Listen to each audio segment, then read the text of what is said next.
29, 2016, President Muhammadu Buhari, marking 1 year of his government, launched the 500 billion naira Social Intervention Program.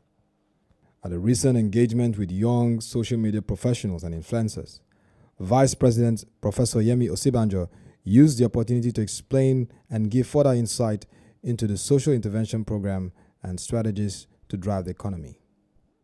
The way that we want to go about that, we're going about this is simple.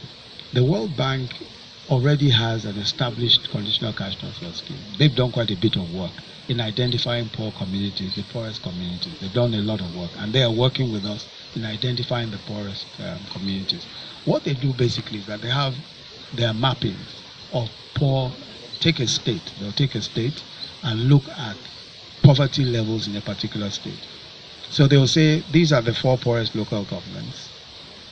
Of these 4 poorest local governments, identify the poorest families, and what they've done so far is by actually going to those communities and asking from their list of questions, who in your own opinion is the poorest in this particular community?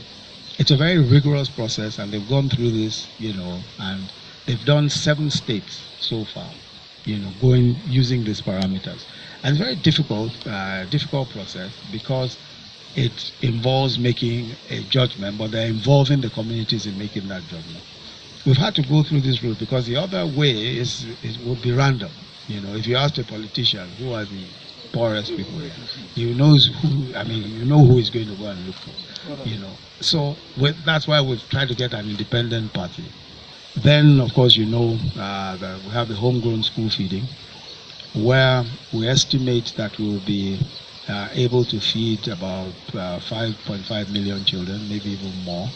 I think it's definitely more than that. As a matter of fact, if you look at Kaduna State, which has started, Kaduna State alone has close to 2 million children in public schools.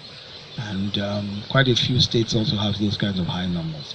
So we expect that we'll be feeding, the estimates, I cannot give you a good figure now, but for 200 days, we expect at 71 naira per meal. That's a calculation per meal. And because it's a homegrown school feeding scheme, what that means is that you're actually taking your agricultural schemes into account. A lot of what is coming to the table of these young children will be food grown in the particular states. Yes. So there is a whole, chain there, from the agriculturists to those who will be cooking the food, the vendors to those who will be cooking the food, those who will be serving the food and all that. And of course the children will benefit.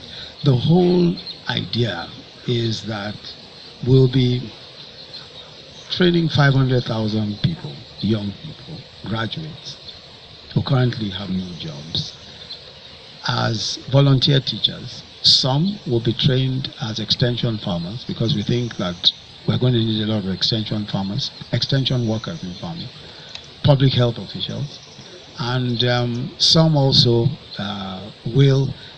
some will be trained, of course, to be teachers. The vast majority of them will be trained to be teachers, to teach in their local governments. Of course, everybody will be paid for this. But the more interesting aspect of this is that we intend to give each person a device, which will have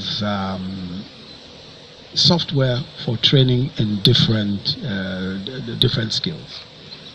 We're interested in training people in not just technology skills, but also all sorts of other things. For example, we think that it should be possible for a person to receive training on even investments in stocks, being able to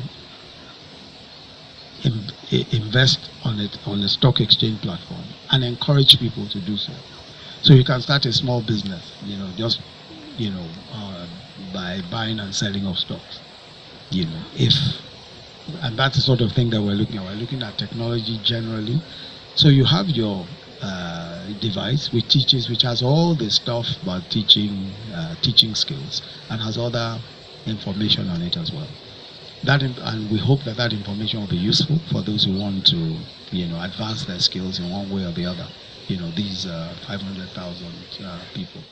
One of the challenges of governance in the 21st century is guaranteeing inclusive economic growth.